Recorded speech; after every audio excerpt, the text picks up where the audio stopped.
नमस्ते दोस्तों, मनमोहक हिंदी कहानियाँ चैनल में आप सभी का स्वागत है। आज की हमारी कहानी है सौतेली माँ। आज इतने वर्षों बाद पीछे पलटकर देखती हूँ तो एक ही लफ्ज़ बार बार कानों में गूंजता है, सौतेली माँ। ताउम्र इस एक शब्द से जंग लड़ती आ रही हूँ। अब तो जैसे ये मेरी पहचान ही बन गया है। हर बार अग्नि परीक्षा, हर बात पर अपनी ममता साबित करना, जैसे कोई अपराधी हूँ मैं और ये पूरा समाज ही मुझे कटघरे में खड़ा करके सवाल करने का हक रखता हो। क्यों दूँ मैं सफाई, क्यों करूँ खुद को साबित। माँ सिर्फ माँ होती है, उसकी ममता सगी या सौतेली नहीं होती। लेकिन कौन समझता है इन भावनाओं को। तो कौड़ी की भी कीमत नहीं है मेरी इन भावनाओं की। नंदिनी आज न जाने क्यों इस उधेड़बुन में लगी थी। आज ही क्यों, वो तो अक्सर खुद से इस तरह के सवाल करती रहती है जिनका जवाब किसी के पास नहीं होता। धूप को आंचल में भर लेने की कोशिश में जुटी थी नंदिनी। कभी झील में चांद के अक्स को थाम लेना चाहती थी, कभी उड़ती खुशबू को मुट्ठी में कैद करने को आतुर हो जाती। लेकिन वो जानती थी कि ये संभव नहीं। हर बार तरसती निगाह से सबकी ओर देखती थी कि कहीं से कोई प्रशंसा भरे शब्द कह दे उसके लिए। लेकिन ऐसा होता नहीं था। समय इसी तरह गुजर रहा था। आज आंगन चांदनी से भरा था। शबनम के बरसने से मौसम और भी खुशगवार हो गया था। बालकनी में खड़ी उर्मिला अचानक बोली, माँ इतनी देर से चुपचाप मेरे पीछे खड़ी क्या सोच रही हो। उर्मी बेटा, तुम्हें कैसे पता चला कि मैं पीछे खड़ी हूँ। उर्मी की माँ नंदिनी ने हैरान होकर पूछा। माँ, तुम्हारी खुशबू मैं अच्छी तरह से पहचानती हूँ। तुम्हारा एहसास, तुम्हारा स्पर्श, सब कुछ मुझसे बेहतर कौन समझ सकता है। आखिर माँ हो मेरी। उर्मी ने अपनी माँ का हाथ थामकर कहा। माँ, क्या तुम अब भी दुविधा में हो। मैं सही हूँ ना माँ। उर्मी ने एक गहरी दृष्टि अपनी माँ पर डालते हुए पूछा। सही गलत तो मैं खुद नहीं समझ पा रही। बस मन में यही डर है कि तुम कहीं वही गलती तो नहीं दोहरा रही जो मैंने भावनाओं में बहकर की थी। उर्मी की माँ नंदिनी ने अपने मन में छिपे डर को न चाहते हुए भी उर्मी के सामने रख दिया। माँ, तुम्हारा डर जायज है, लेकिन तुमने जो किया वो मेरे लिए गर्व की बात है और मैं भी चाहती हूँ कि मैं वही करूँ जो इस वक्त सही लग रहा है, बिना किसी पूर्वाग्रह के।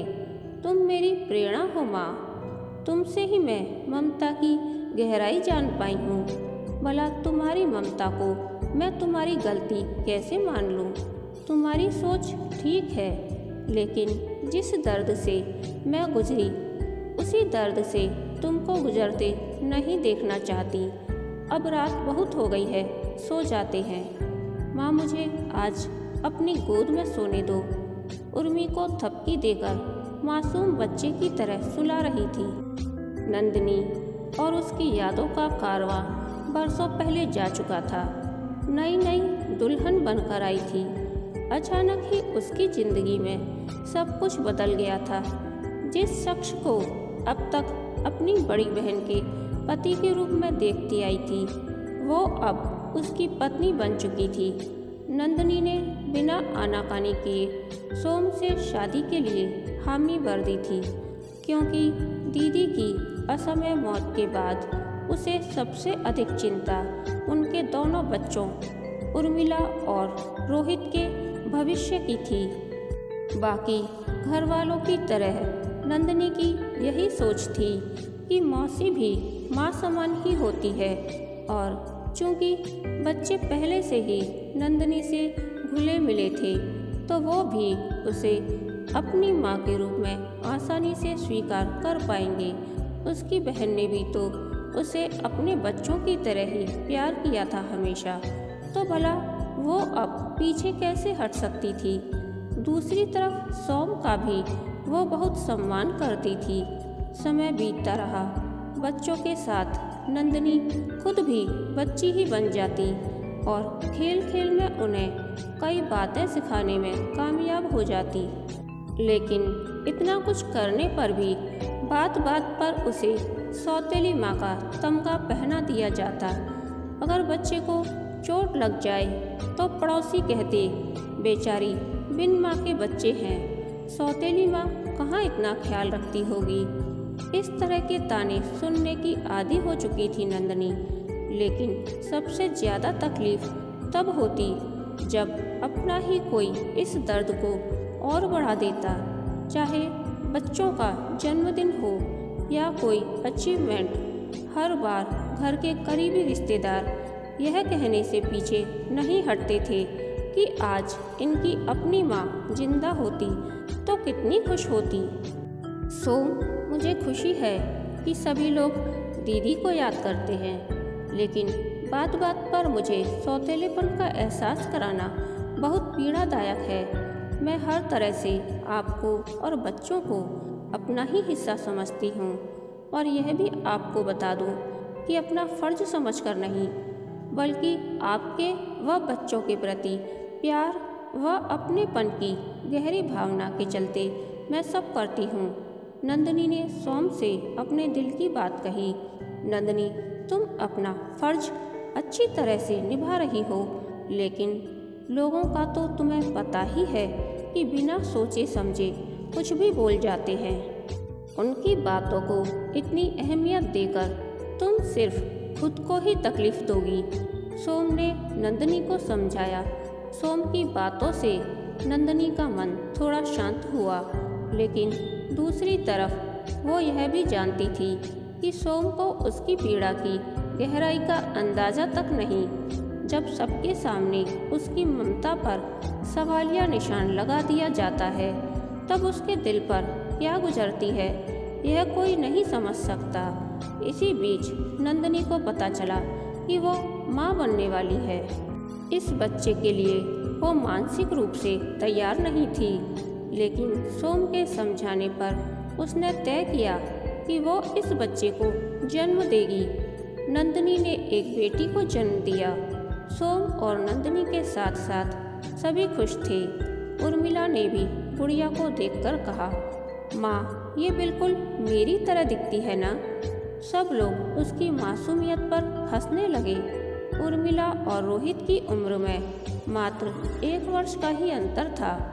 नंदिनी जानती थी कि बच्चों को उससे कोई शिकायत नहीं है, लेकिन उसे डर था कि समय के साथ कहीं दूसरे लोग बच्चों के मन में भी सगे सौतेले के भेद का जहर न भर दें। नंदिनी अपने इस डर से आजीवन उबर नहीं पाई, और यही वजह रही कि अपनी कोख से जन्मी रश्मि से कहीं ज़्यादा ध्यान वो उर्मिला और रोहित का रखती। लेकिन कहीं ना कहीं नंदिनी को यह एहसास हो रहा था कि रोहित के मन में कुछ ग्रंथियां पलने लगी थी, और वो धीरे धीरे उससे दूर होता जा रहा था। वक्त बीतता गया, बच्चे बड़े हो गए। रोहित ने इंजीनियरिंग पूरी की और उर्मिला ने MBA। नंदिनी को दोनों बच्चों से बहुत उम्मीदें थी, लेकिन रोहित की बढ़ती दूरी को लेकर उसके मन में डर बढ़ता ही जा रहा था, और एक दिन उसका डर सही साबित हुआ। उस दिन जब रोहित के मुंह से भी उसने सौतेली माँ शब्द सुना, तो उसके पैरों तले जमीन खिसक गई। रोहित, ये क्या बात हुई बेटा? पढ़ाई पूरी हो गई, अब तुम्हें अपना करियर बनाने के लिए मेहनत करनी होगी। बिना जॉब ढूंढे कहीं काम नहीं मिलेगा। दिन भर घर में बैठकर रात में दोस्तों के साथ पार्टी करके तुम अपना कीमती समय जाया कर रहे हो। मैं जो भी कर रहा हूँ अपने पापा की कमाई पर कर रहा हूँ। आपको क्यों तकलीफ हो रही है? आप चाहती हो मैं मेहनत करूँ और आप मज़े से मेरे पापा की सारी प्रॉपर्टी हड़प कर लो। नंदिनी उस दिन रोहित को थप्पड़ मारने से खुद को रोक नहीं पाई। पहली बार हाथ उठाया उसने अपने बच्चे पर। मुझे आपसे यही उम्मीद थी, आखिर आपने साबित कर ही दिया ना कि सौतेली माँ तो सौतेली ही होती है।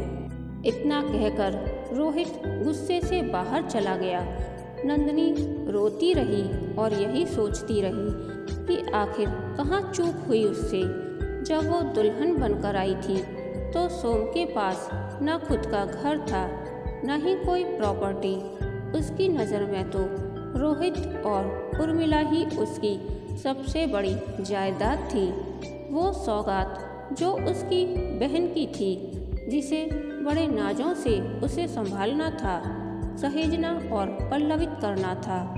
अपनी हर इच्छा का दमन करके उसने पैसे सहेजे, अपनी खुशियों को भूलकर बच्चों की परवरिश से ज़्यादा अहमियत किसी भी चीज़ को नहीं दी। बच्चों को शहर लेकर आई ताकि वो गंदे माहौल से बाहर निकलें। सोम को भी कहा कि बच्चों की खातिर कोई अच्छी नौकरी या अपना बिजनेस शुरू करने का थोड़ा रिस्क लेना होगा। नंदिनी ने खुद सोम के साथ दिन रात मेहनत करके यह बिजनेस खड़ा किया और आज जब सब कुछ है उसके पास तो इस बच्चे ने उसे कंगाल कर दिया।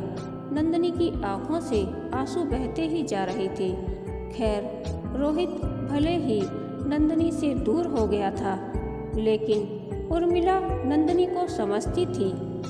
लेकिन आज नंदिनी फिर एक दुविधा में थी। यूं लगा मानो इतिहास खुद को दोहरा रहा हो। सोम ने नंदिनी को बताया कि उर्मिला के लिए एक बहुत ही अच्छा रिश्ता आया है। सोम के दोस्त मिस्टर खन्ना लंदन में रहते हैं। उनका बेटा रवि भी वहाँ डॉक्टर है। वो उर्मी को अपने घर की बहू बनाना चाहते हैं। यहाँ तक तो नंदिनी भी खुश थी, क्योंकि वो जान पहचान वाला परिवार था। दोस्ती रिश्तेदारी में बदल जाएगी तो और भी अच्छा रहेगा। लेकिन जब सोम ने यह बताया कि रवि की पहले भी शादी हुई थी, उसकी पत्नी का देहांत हो चुका था और उनकी एक बेटी भी है, तब नंदिनी अपने गुस्से को दबा नहीं पाई। नहीं सोम, यह शादी नहीं होगी। अपनी उर्मिला को यहाँ और भी अच्छे लड़के मिलेंगे। वैसे भी ऐसी क्या मजबूरी या जल्दी है जो पहले से शादीशुदा किसी लड़के को हम अपनी बेटी के लिए चुनें। नंदिनी ने दो टूक जवाब दे दिया, लेकिन इसमें बुराई ही क्या है? जान पहचान वाला परिवार है। किसी अच्छे लड़के को रिजेक्ट करने का यह उचित कारण नहीं है, सोम ने कहा। सोम, आप चाहे जो कहें, लेकिन मैं नहीं चाहती कि उर्मी के रूप में एक और नंदिनी पैदा हो, एक और सौतेली माँ का जन्म हो, जो जिंदगी भर हर पल हर क्षण अपनी ममता की परीक्षा ही देती जाए। इतना कहकर नंदिनी फूट फूट कर रो पड़ी। मैं इस शादी के लिए तैयार हूँ। उर्मी की आवाज़ ने सबको चौंका दिया। उर्मी, ये क्या कह रही हो? होश में तो हो? नंदिनी ने कहा। हाँ माँ, मैं सोच समझकर यह फैसला कर रही हूँ। माँ, हमने जब से होश संभाला आपको ही देखा, आपको ही पाया। हर कदम पर साई की तरह आपने जिंदगी की धूप से हमें बचाया। अपनी नींदें कुर्बान करके हमें रात भर थपकी देकर सुलाया। फिर भी हर खुशी के मौके पर यहाँ आंसू बहाए जाते हैं कि आज हमारी सगी माँ होती तो ऐसा होता वैसा होता। लेकिन कोई मुझसे पूछे, अगर हमारी सगी माँ भी होती तब भी हमारी इतनी अच्छी परवरिश नहीं करती जितनी आपने की है। मैं चाहती हूँ कि मैं भी आपके आदर्शों पर चलूँ, बिल्कुल आपकी तरह बनूँ। और माँ सिर्फ माँ होती है। सगी या सौतेली जैसे शब्द हमारे विचारों की गंदगी होते हैं। यह भी हो सकता है माँ कि इस शादी में भी लोग कहें कि अगर सगी माँ होती तो शायद कुंवारा लड़का ढूंढती। लेकिन मैं ऐसे लोगों को बाहर का रास्ता दिखाने का साहस कर सकती हूँ अब, क्योंकि अब मेरे सब्र का बांध टूट गया है। नंदिनी की आंखों से आंसू बहने लगे और 2 बूंद सोती हुई उर्मी के गालों पर गिर पड़ी। उर्मी नींद से जागी तो देखा नंदिनी की आंखें नम हैं। क्या हुआ माँ, क्या सोच रही हो? नंदिनी यादों को समेटकर वर्तमान में लौटी। उर्मी, मेरे प्यार और समर्पण को तुमसे बेहतर कोई नहीं समझ पाया है, लेकिन भावनाओं में बहकर ऐसा कोई भी फैसला मत लो जिसके लिए आगे चलकर तुम्हें पछताना पड़े। तुमने अगर यह शादी की तो मैं खुद को कभी माफ़ नहीं कर पाऊंगी। इसलिए अपने फैसले पर एक बार फिर विचार कर लो। मैंने तुम्हें लेकर और भी कई सपने देखे थे, क्या उन्हें अधूरा छोड़ दोगी? उस वक्त उर्मी ने कुछ नहीं कहा। रात भर सिर्फ बिस्तर पर करवटें ही बदलती रही। फिर न जाने क्यों अचानक उसने टाइम देखा। 4 बज रहे थे, लेकिन शायद वो फैसला ले चुकी थी और इंतज़ार नहीं करना चाहती थी। इसलिए नंदिनी के पास आकर बैठ गई। नंदिनी भी कहाँ सो पाई थी। इस बेचैनी भरे माहौल में उर्मी को देखकर चौंक गई। क्या बात है उर्मी, इतनी सुबह कुछ कहना चाहती हो? माँ, मैंने बहुत सोचा और आप बिल्कुल सही कह रही हो। मैं भावुक होकर ही यह फैसला ले रही थी। अभी तो मुझे अपना करियर बनाना है, आपके सपनों को पूरा करना है। आप चाहती थी ना कि मैं अपने पैरों पर खड़ी होकर आपका नाम रोशन करूं। इतनी जल्दी शादी करने के लिए मैं मानसिक रूप से तैयार भी नहीं थी। थैंक यू माँ, हमेशा की तरह आपने सही समय पर मुझे सही रास्ता दिखाया और मेरी आंखें खोल दी। नंदिनी ने उर्मी का माथा चूमा। उर्मी, तुमने एकदम सही फैसला लिया है। माँ, जिसके पास आप हो वो भला कभी कोई गलती कर सकता है क्या? आपने हर कदम पर हमें सही राह दिखाई। जब जब हम कमज़ोर पड़े आपने ही हाथ थामा। जब जब हम लड़खड़ाए आपकी ही बाहों का सहारा मिला। आप दुनिया की बेस्ट माँ हो। बस अब बातें बहुत हो गई, चलो सो जाओ। अब तो मुझे भी नींद आ रही है, मन का बोझ हल्का हो गया। माँ, मुझे अपने पास ही सोने दो ना प्लीज़। पापा तो वैसे भी टूर पर गए हैं। दोनों खिलखिलाकर हंसने लगीं और थोड़ी देर बाद ही नींद की आगोश में खो गईं। दोनों के चेहरे पर अलग ही सुकून था। कुछ ही देर में सुबह होने वाली थी और आज का सूरज नई उमंग, नई ताजगी लेकर आने वाला था। अंधेरी रात अपने साथ सारी शंकाओं को भी लिए जा रही थी। कहानी के अंत तक बने रहने के लिए धन्यवाद। यह कहानी आपको कैसी लगी प्लीज़ कमेंट करके बताइए।